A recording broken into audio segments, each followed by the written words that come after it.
Hello, everyone, and thank you for joining us today for NextGov and Defense One's first ever intelligence summit. I'm Tara Copp, Senior Pentagon Correspondent for Defense One, and I'm excited to kick off our next panel discussion, IC in Orbit. Last year, the Space Force became the IC's first new organization in 15 years, underscoring the intelligence community's increasing need for access to and protection of space-based intelligence. We've been able to see this unfold real time over Ukraine. Today, I'll ask our panelists to talk about these developments, and in particular, how commercial space firms are changing the equation. What should the IC be thinking about now? Today, I'm joined by Josh Hartman, the Vice President and General Manager of Geost, Inc., which specializes in providing small and medium satellite payloads for space protection, missile warning, and space domain awareness. Separately, he's a partner at the space-focused venture capital fund called The Flying Object. In his government service, Josh was also the senior advisor to the Undersecretary of Defense for Acquisition, Technology, and Logistics, and Deputy Assistant Secretary of Defense for Space and Intelligence. Prior to working in the Pentagon, Josh supported the US Congress as a professional staff member of the House Armed Services Committee. John Ferrari served 32 years in the US Army and retired as a Major General. He is currently a non-resident senior fellow at the American Enterprise Institute and the Chief Financial Officer at Complex, a data analytics and cybersecurity firm. During his Army career, Ferrari served as the Director of Program Analysis and Evaluation, as the Commanding General of the White Sands Missile Range, and served in both Afghanistan and Iraq. Major General Ferrari also worked as Branch Chief for Contingency Operations for the Joint Chiefs of Staff and as a Program Manager at the Office of Management and Budget at the White House. So let's get started. For both of you, let's start with Ukraine. How has what's happening on the ground right now in Ukraine shaped what's happening in the space above? Or to put it more clearly, the Space Force has often said that space is getting, in general, more congested and more contested. Are you seeing the same things over Ukraine right now? So from my perspective, I think it's definitely becoming more contested. We haven't necessarily seen any explicit anti-satellite activity play out yet, but we've heard a lot of rhetoric. And so as it relates to specific tactics, we haven't seen any new, that I'm aware of, any new evolution of new weapon systems or new procedures, but we're definitely seeing, I think, in the policy world, a new understanding of how space systems, and particularly commercial space systems, play in the law of unarmed combat, whether or not they're considered military objects, and then how either host nations who, for in the case of SpaceX or of Capella Space, for example, who are meant to watch those companies play a role of neutrality or not of neutrality, and is the case maybe because they're supporting one side or the other. And John, we have seen overall the low Earth orbit area get more congested overall with more than 35,000 satellites now there.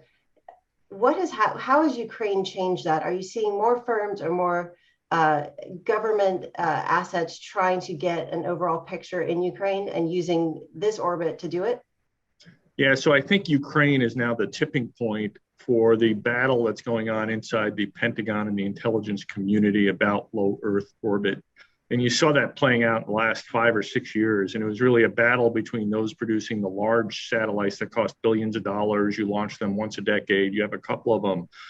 Versus, right, SpaceX, we forget, but had to fight its way into the Department of Defense and a lot of these low Earth orbit. The Army, for a while, was putting its own satellites up because it couldn't find anyone else to do it for it. So I think what you've now hit is that tipping point where the bureaucracy, the community realizes that we've reached a point where these commercial satellites can take the place of many of the functions of the larger ones at much less cost and with much greater effectiveness and provide it. So I think we're entering a new era of use, but we're only on the front end of it, right? So it'll be interesting to watch how fast it evolves over the next 3 to 5 years. And right now it's imagery. but communications is coming next. Josh, do you have any additional thoughts on the need for additional communication satellites in low Earth orbit? No, I think that, that as John has talked about it's the both communication and remote sensing satellites that are proving their worth. I think we'll see more proliferation of remote sensing satellites because with a geo satellite you can be almost anywhere all the time with some latency from a communications perspective. But with a satellite with a single telescope in low Earth orbit, I can only look at so many things, and so I would expect to see within the laws of physics more proliferation of remote sensing satellites in the years to come because of what we're learning in the Ukraine and the need to be more vigilant everywhere all the time.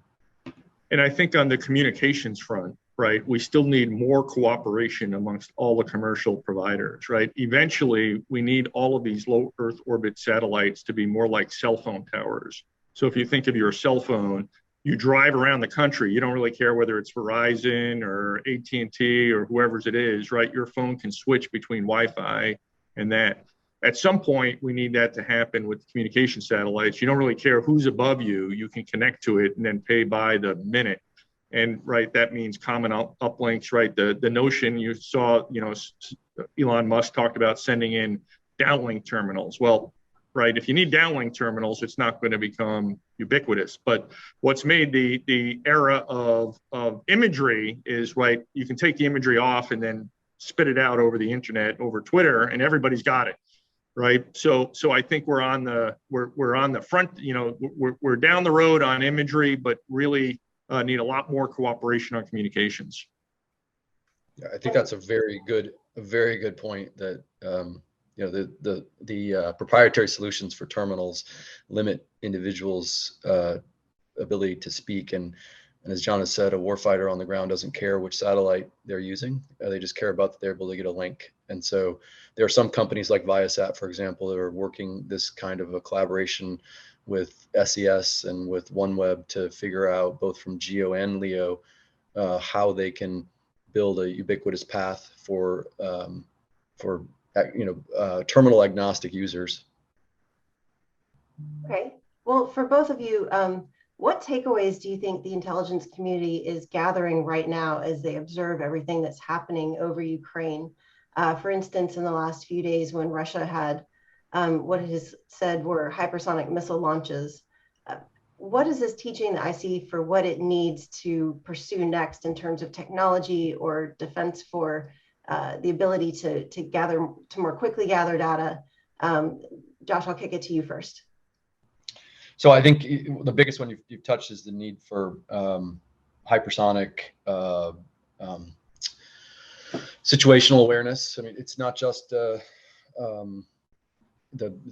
pre-launch aspect. It's we have a serious problem with post-boost missiles. It's not just the Russians, but we've seen tests from the Chinese that post-boost systems are very maneuverable and therefore and very dim and therefore very hard to track.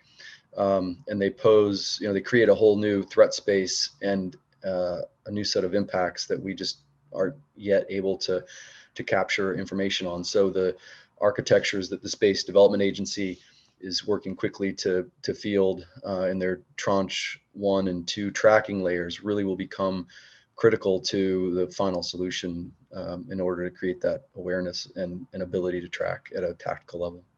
Yes, and you saw Congress rush funding to get that tranche 1 accelerated just in the last few weeks. So I think that Congress is starting to get it too, that this is a gap. John, what do you think? Yeah, of course, the challenge is we look at every gap and we come up with a unique solution to it. So if the solution to the hypersonics is a fleet of satellites that just does nothing but hypersonics, then we're going to be in the problem where you talked about where, hey, there's just too many things up there and it's too expensive to do, right? We've got to figure out really how to solve this problem and make these capabilities across all the various satellites, from communications to imagery to tracking. And that's where we need innovation from the commercial sector to help the government.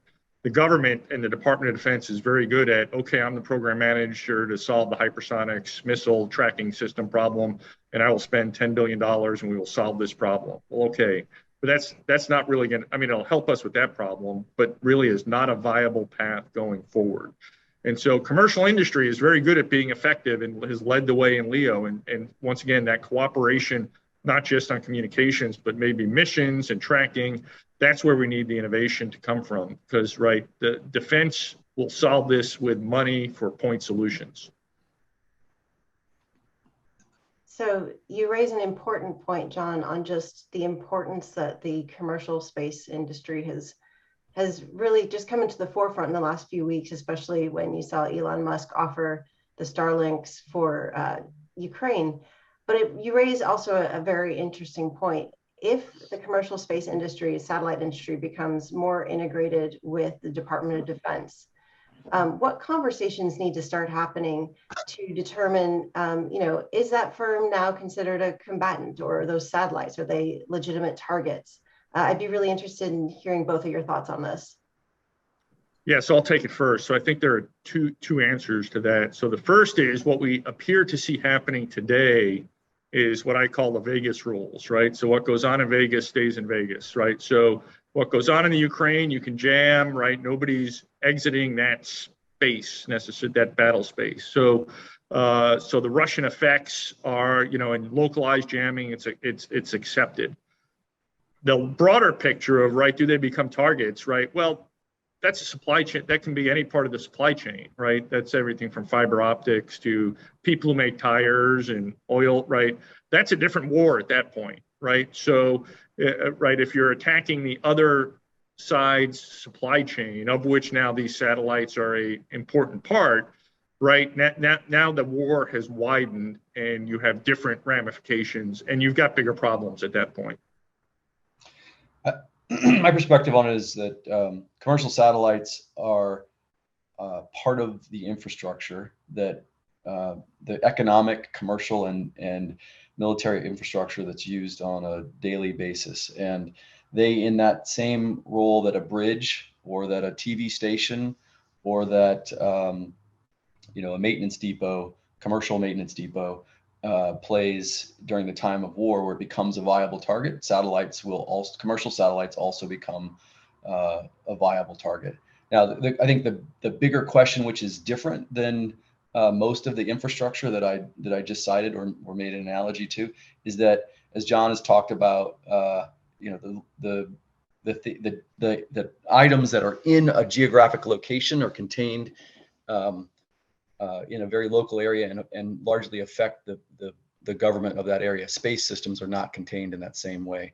LEO systems are not contained in that same way. And so the thing that I think would help prevent or create a deterrent to states targeting space assets is their own dependence on that asset when it's not over the Ukraine, for example. And so today, when there's very few customers on OneWeb and on Starlink, relatively speaking, there's less of a deterrent. As time goes on and these new LEO systems become more of the fabric of our infrastructure, there will be a greater deterrent, and the calculus will become more difficult on whether or not Russia decides to do something beyond the Vegas rules that John talked about, affecting the performance and the capability of satellites when they're not over contested area. I'd actually like to pull on that thread just a little bit. Maybe 5-10 years out, if you have a full constellation of satellites providing communication on the ground, you could potentially have two adversaries that are both tapping into the same system. What kind of conversations are happening within the commercial satellite industry on, can you only service the US, or will there be prohibitions against providing that access to other players, similar to some of the rules that regulate weapons exports? Yeah, so I think you see that playing out actually today on the ground, right? There's a big question. Well, why haven't the Russians taken down the communication network inside Ukraine? Well, it turns out they actually need it to do that. And the internet is global, right? So the fiber optic, right? The Russian unit that's communicating with each other using Wi-Fi or the cell towers, it's right that traffic's going all over the world, right? Before it kind of gets back to Russia. And so I think you're seeing that dependency play out. And so then the question is, right, okay, how can you use tools to listen, to mess with one but not the other? And I think in this limited conflict, at least, right, both sides are taking a kind of hands-off approach because they're both, as Josh talked about, they're both dependent upon that communications network. And it may be in the future that the LEO satellites are just like air, right? They're there, and both sides need it to exist. Yeah, so I think what that pushes in the future is less destructive capacity to affect a satellite, and more tunable and non-permanent, maybe even localized, as we talked about with the case of jamming. But it opens up the threat space more to cyber attack, for example, as opposed to what people think about today with kinetic kills in space. So it's a much more nuanced set of weapon systems and tactics and policies that go into play as the dependence on LEO systems increases. Well, Josh, just to follow up on that, what are some of your customers' biggest needs right now to better protect their satellites, make them more resilient? What are the most common threats that they're facing? Well, today, most of the threats are all ground-based. So we don't see a lot of, just for clarity, we don't see a lot of space-based. So it is what could be coming up from the ground to affect my performance. So we're seeing, as we talked about already, the jamming, which is a RF threat. Directed energy still, so we're in order to jam, but we're also seeing optical directed energy with lasers.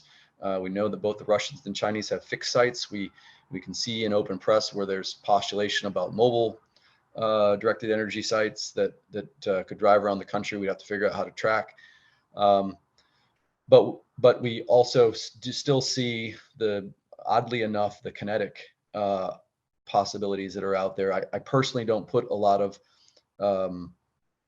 stock in worrying as much about those as I do about the directed energy and the cyber threats, because they're clearly attributional. They end up affecting everyone's use of space, to include those who launched the attack. So most of our customers today are really trying to figure out how to characterize that activity on the ground. And unfortunately, there's a difference between what they want and what they need. They want to solve this threat against that laser. The problem is that they don't have situational awareness about the entire architecture that's out there. So what they're building is point solutions as opposed to a more comprehensive solution. And that's something that I think you'll see play out in the policy and acquisition worlds here over the next couple of years. We're seeing, like General Mike Gutlein out of Space Systems Center in Los Angeles, talk more about the need for architectural solutions rather than point solutions, more collaboration across the IC and the Space Force to build an infrastructure that works together, as opposed to individual organizations building their own solutions that don't connect each other to protect those space assets. And by an architectural solution, do you mean layered, redundant, resilient, where all of these systems are connected? So if you do have an attack from the ground on one, it's not taking out that visibility with it. In the long term, yes. I think what you just talked about, layered, redundant, resilient, will take an iterative process to get there. If we could just get to layered first, where we make the ground system, the ground collection systems work with the LEO collection systems, work with the GEO collection systems, and share data across each other in that layered capacity, that would be a huge victory. In many respects, we already have the solution. It's called the internet. We know how to design systems, right? You take out one node, it just reroutes itself, and then you just keep laying more and more fiber around the world, and then you got redundancy in that respect. So again, the internet, right? It's cooperate, right? And there's a standard that kind of does that. And so at some point, I think that's what now if you own the satellite that's going up that gets knocked out and you're the company, right? That's not going to help, right? If you got to fly without a point solution, it's going to be a really bad day for you. But the constellation needs to, kind of work like the internet does, because it's bigger than the military. So think about your self-driving car. Have you ever driven down a road and had no cell phone signal? Well, how's your car going to drive and react, right? So it's going to need this LEO satellite to do that. And you're not going to want to say, well, I don't have my satellite, or the satellite's out, it doesn't work. And so I think the problem is bigger, and it's that marketplace that in many respects, I think, might solve it for the government. Okay, I want to shift focus for just a second. It's likely that China is watching all of this Ukraine uh, war play out. What do you think they are looking for? What do you think they are trying to learn from and assess on US capabilities right now? Well, I think that it's hard, my perception, it's hard for them to, from a space perspective, I think gain much on our specific capabilities. I think what they're learning most about is our cyber capabilities and our commercial space capabilities. They're also learning about our diplomatic capabilities to funnel support into an area that we're not publicly aggressively supporting.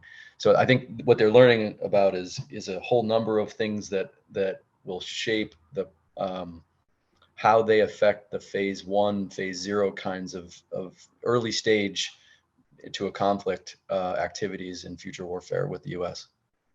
Yeah, so I think they're not necessarily, they don't care about the US, right? Their problem is Taiwan, and they're looking at Ukraine, and they're looking at how the Ukrainian people are using satellites to defeat the Russians and going, man, that would be a bad day for us. So how are we going to make sure that our system is not intertwined with the Ukrainian, with the Taiwanese, so that we can take theirs out and still be able to operate, right? They don't want that same problem of codependence that appears to be affecting the Russians. And so I think that's where, and they've got much more sophisticated control over, the communications network than the Russians do. So I think that's what they're looking at right now is, okay, how do we deal with this going forward? That's fascinating. Well, I have a hypothetical for both of you. What are the trickle down effects of Elon Musk sending his Starlink satellites to Ukraine? Could it potentially create a scenario where Starlinks could be, say, over Russia or over China to provide internet and communications if either Russia or China decided to block out communications for their own populations, much like you've seen Russia block Twitter, and block different social media access for their citizens? Yeah, I think to the extent that the ground terminals proliferate into Russia or China, then obviously they become a tool. And I would see them, much like John talked about the internet. In this case, it's I think a one-for-one application where they would ask for special tools inside those terminals to shut them off when they wanted to control communications inside their company. It becomes the same sort of solution set and philosophy that they have on the internet and the fiber cable that they have in their country to turn off that communications access. This would just be coming from space now. Yeah, I agree. And right, so the effect in Ukraine is much more to do with the morale of, hey, we've got this, right? And so it's a good signal effect, I think. But the issue becomes until the communication satellites become in a way that the Russians can't get inside of it, right? Then it's going to be hard for somebody to broadcast. It's like dish TV. If you don't have the satellite, it's not going to work. And if you have to put the satellite on your roof, you're signaling to the Russian intelligence agencies, hey, look what I've got, right? So it becomes hard until you can do it without a downlink connection directly. Well, we're almost out of time, so I just wanted to give you both a moment to finish out any ideas you had, particularly with Ukraine and where you see low Earth orbit satellites going in the next year, particularly focused on how has this Ukraine conflict maybe made some changes, made some unexpected changes, or made something more important now in the short term. John, would you like to start? Sure. So I think, like I said before, this is the seminal moment for low Earth orbit satellites, demonstrating their ubiquity and the commercial nature of it. I think in order to capitalize on that, right, we're going to have to get them to cooperate in order to get the standards down, basic cyber protections, right? Because, right, if you don't have to take it down, if the Chinese can get in and take them all out by just jamming their nodes. So there's got to be a bit of hardening and security built in, unlike the internet, right? So we've got a problem with the internet was built, it's great, it's redundant, but there's like no security, right? It's an afterthought, and it's become really hard to build it in. So I think the role of the intelligence community now is to subsidize, right, the development of the hardening and security standards for these satellites that are going up, so that they can be secure with encryption and microelectronics that aren't, made in China, where they can then turn them on and off at will. And so that's the role of the government and the intelligence community, I think, going forward, to make, otherwise we're just going to have a bunch of satellites up there that maybe when you need them won't actually work. Yeah, I would agree with. I think so. There's two things I'd like to just quickly leave you with. One is what we're learning about space systems and how that will affect our activities in the future based on the Ukraine. And the second is the evolution of the commercial market and its support to military operations. So what we're learning is that there is inherent vulnerability, but we don't understand the vulnerability completely or comprehensively to our space system. So the importance of a space intelligence capability is coming, I think, to most policymaker and military officer level of awareness.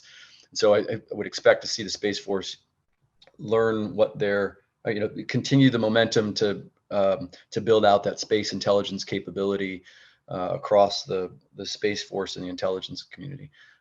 Second is the contribution of commercial systems.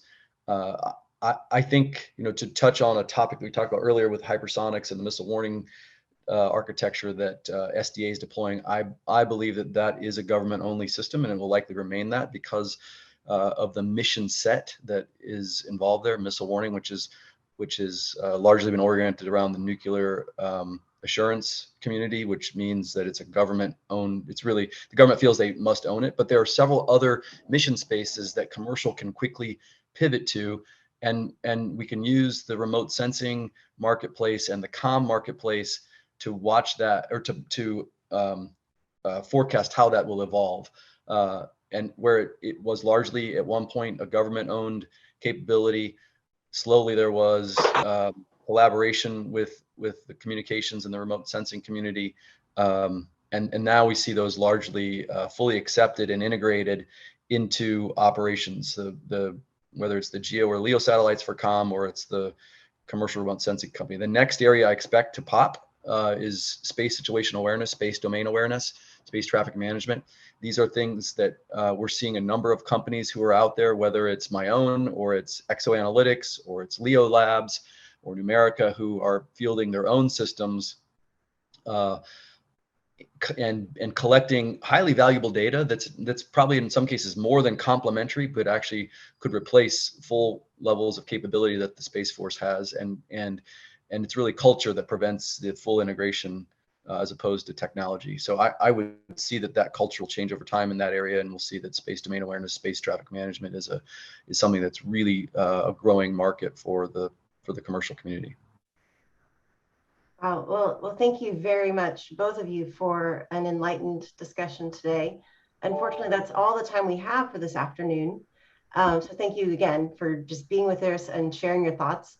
To our audience, please be sure to stay tuned. We have some great sessions coming up.